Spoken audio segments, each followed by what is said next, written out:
Jaribu kuwa makini baribu, kijiji cha wengi, usiwe na mambo mengi. Mjomba wako sina mengi na kukaribisha.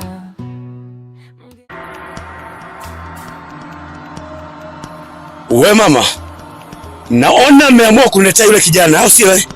Mmeamua kuniletea kijana nichafurie binti yangu. Sasa ndo mtaenda kujua awamu hii ye mwendabwe. Yani awamu hii naenda kuifunua dunia, mtajuta. Nitahakikisha na kutoboa wewe na huyo kijana.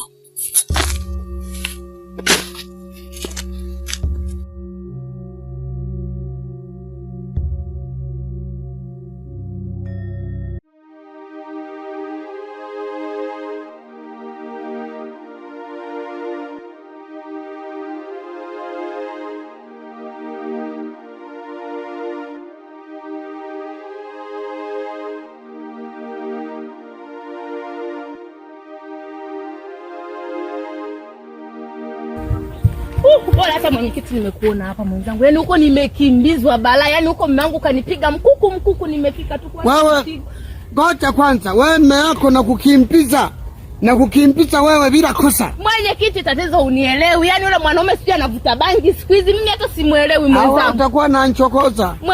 Mwenyekiti naomba nisaidie mwenyekiti. Nikusaidieje mimi? Nisaidie kaongea na mume wangu. Niongee naye nini? Umemkosea mwenye wake. Mwenyekiti nisaidie ongea na mume wangu, nisaidie kumwambia. Mimi hamna bana, nakuombea. Nisaidie nini acha bana mimi.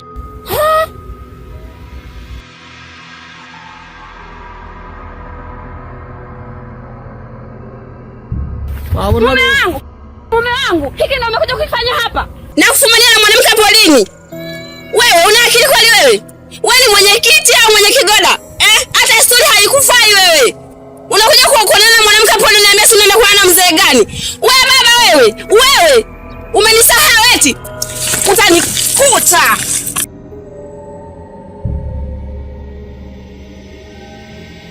Sasa lakini ni swala la kuelewana tu.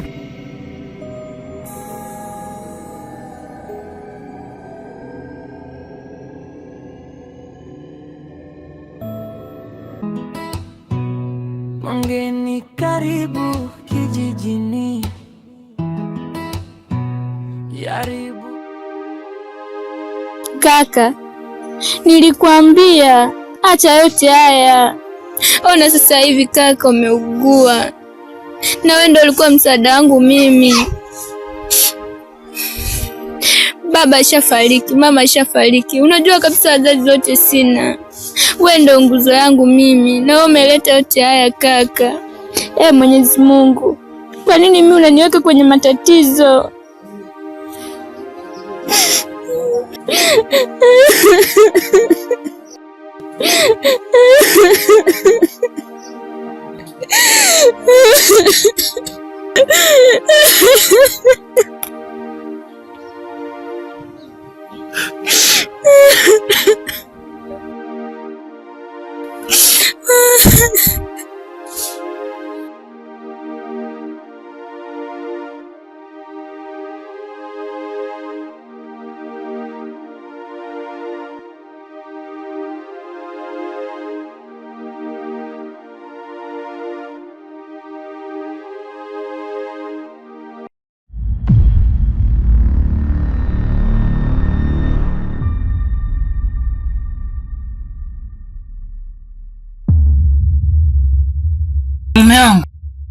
Mume wangu. Wewe mume wangu. Bora nivyokukuta. Mume wangu huko nilikotoka hata sio kwema. Shida nini? Yaani nimekutana na mzee Mdachi amewaka hatari. Tatizo ni nini? Kanambia mwanao Amani kampa mwanae mimba.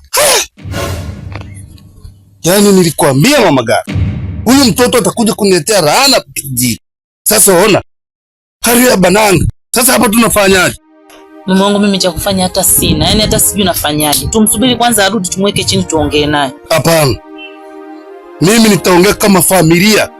Kama mkuu wa familia. Yaani akikanyaga mguu hapa, arudi kwa mama yake. Nimechoka kulea upumbavu. Hata kuletea upumbavu mimi nimeshamaliza.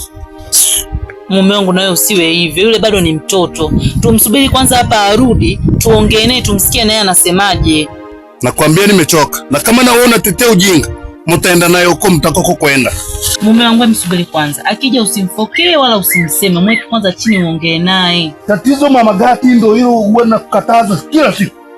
Sasa hivi umeanza kuwa na huruma. Umeanza kuwa na huruma. Hivi kwenye hili jambo kweli unaweza kuwa na huruma kweli? Kwa kweli.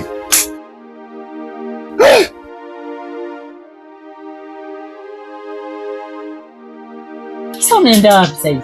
Hebu niache kwanza.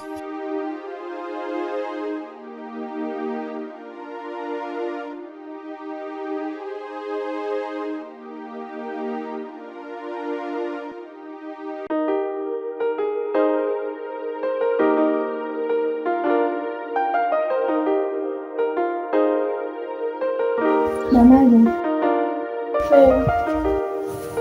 Nilikuwa naombi mara moja. Ombi gani? Nilikuwa naomba dada unitafutie kazi.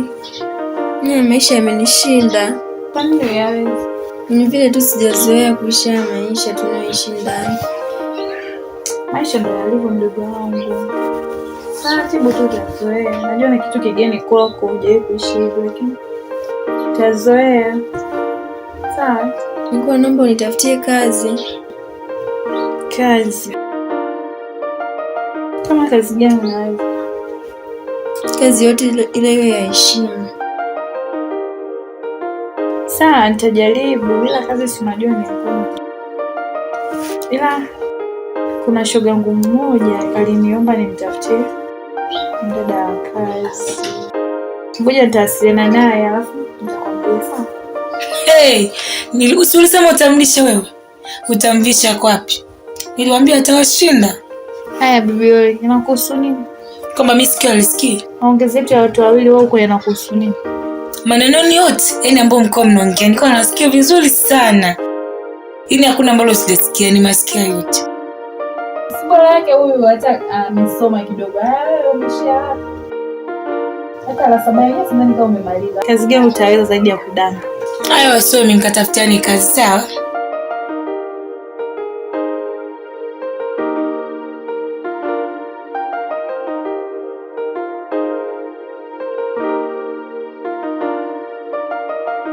Oh. Halo mama. Shao mama.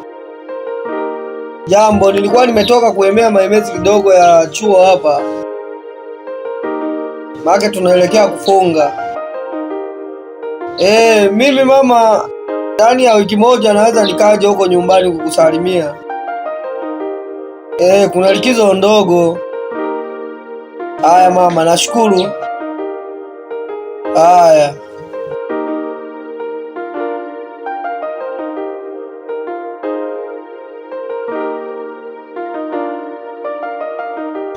Njoo chukua hela yako.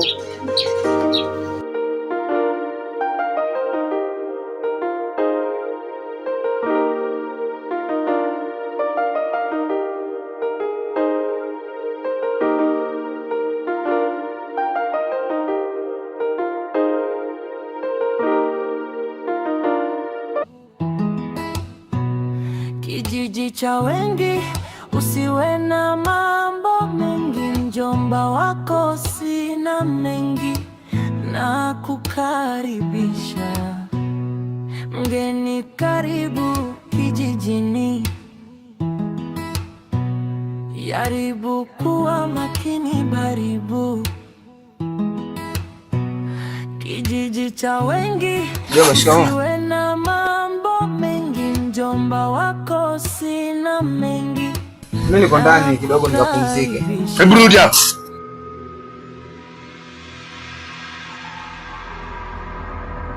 Nikwambie nini unielewe? Yaani wewe ndio kunivalia mimi hizo nguo mimi. Anko, hizi nguo wanaelewa watu wachache. Huu Nyamwezi. Haya. Bora hilo unalolifanya kwa mavazi. Hiki ulichokifanya ndo zaidi sijakipenda kabisa mjomba wangu. Unyamwezi. Siongelee unyamwezi. Sasa mjomba, kama shida ni nguo, ngoja niingie ndani nikabadilishe tu. Unanijua mjomba wako nilivyo mkorofi. Tanyonyuka na wewe. Hivyo wewe mjomba ni wakunyanyua mbalika zako na kichwa chako kikubwa kwenda kumtia yule mtoto mimba. Mimba? Unajitoa fahamu eti. Hauelewi chochote. Haujui chochote na kuuliza. Hivi yule mzee unamjua, unamsikia? Mume wangu, ndo nini sasa hivi? Sasa kwani usimsubiri kwanza hata akae? Vima Magati. Alichokifanya huyu unaona ni sahihi? Na kuuliza. Haunaona unatetea upumbavu? Mjomba, mimi hiyo mimba sio yangu, afu mimi sijui. Wewe huko nilipotoka na huku ni yale yale, mnaniambia tu masuala ya mimba huku mimba. Unasikia sasa anachokiongea? Ungemsikiliza kwanza. Hivi Mama Gati, nikuulize swali. Hivi wewe unamjua kuliko mimi? Mama yake na utumbo moja mimi tumezaliwa naye. Alafu unaanza kuingilia. Mama Gati, kama naona shirikiana kwenye hili jambo, huu mzigo mtaubeba watu wawili. Wewe na yeye. Umenielewa wewe?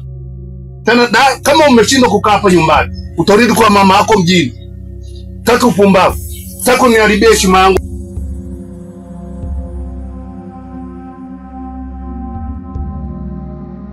Sasa nawe ndio umefanya nini? Shangazi, niko ndani.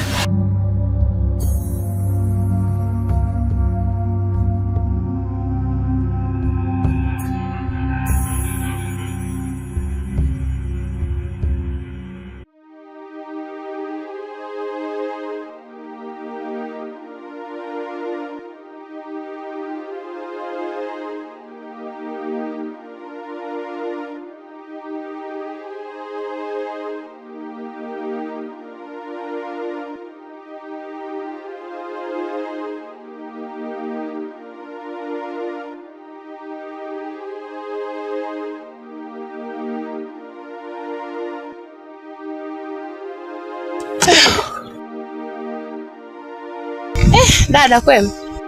Kwema, karibu. Asante. Vipi hapa wazima? Mbona hivyo unanitisha peku miguuni? Dada, nini shida? Yaani dada, hapo unavyoniona hivi, nimetoka huko nimekimbizwa na mume wangu na mpanga lele mwenzako. Unasemaje? Ndio hivyo dada, yaani nakwambia, yaani mume wangu siku hizi amekueje. Akakukimbiza mapanga, shida nini? Dada, lakini si unamjua mume wangu kuna mtu. Taratibu. Ana matatizo gani? Yaani wewe ndo na matatizo au yeye ndo ana matatizo? Hapo nieleweshe kwanza, tuelewane dada wewe. Yaani dada, nakwambia, yaani yeye tukitoka kukuta na kutoka nafikia kunipiga. Wewe ushayazua mabalaa huko. Unamsingizia shemeji yangu bwana wewe. Shemeji yangu ana tatizo lolote lile. Matatizo na atafutaga wewe. Kwa nini mdogo wangu mbona ubadiliki lakini? Lakini dada, sio hivyo, yeye ndo ana matatizo shemeji yako. Kwenda zako. Kilichokuleta hapa kwangu kitu gani? Dada, mimi naomba nikae hata siku 2 au 3. Usinichanganye wewe. Neema, usinivuruge akili yangu, ishachanganyikiwa kitambo huko unanijua. Yaani nikifumba nikafumbua hivi, naomba utoke nyumbani kwangu. Nyumbani kwangu sifugi ujinga hata siku hii. Basi nikusaidie kuosha vyombo. Kwenda wewe, nilivyo vitoa nikutaarifu. Dada, lakini sina kusaidia. Wewe naomba uondoke kwangu. Toka bana kwangu wewe. Hamna hata chakula. Ondoka jamani. Tunaelewana lakini? Kamaliza mabara yako huko, kama kukatakata mapanga nije niokote vipande nikazike. Basi hata nimsaidie basi kwenda kumuomba msamaha yule bwana. Tunaelewana lakini ondoka. Ondoka kwangu bwana, sikokote kiti mimi. Jinga ni ukayaribu huko unaletea ujinga mimi. Lakini napangilia upumbavu. Kwenda bwana.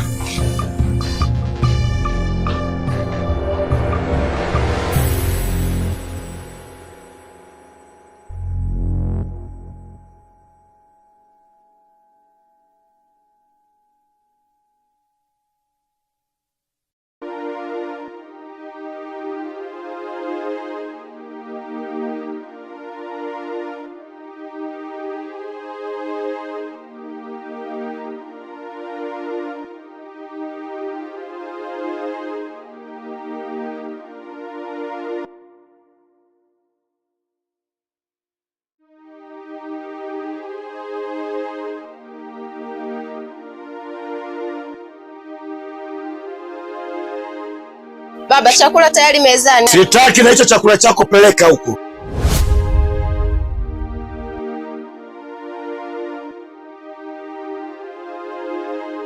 Chuo cha ufundi Chato DVTC kilichopo wilayani Chato mkoani Geita kinatoa taarifa kwa wanafunzi wanaohitaji kujiunga na kozi mbalimbali kama kozi za muda mrefu na kozi za muda mfupi.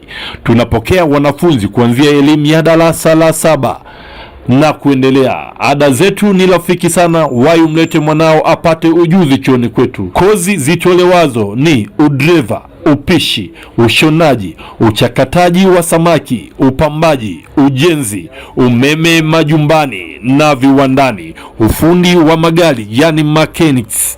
Kwa mawasiliano zaidi piga simu namba 0713 1752 36. Nyote mnakaribishwa. Kwa jina naitwa Lilian Mlimira, ni mkuu wa chuo cha VETA kilichopo wilaya ya Chato katika kata ya Muungano, kijiji cha Itali.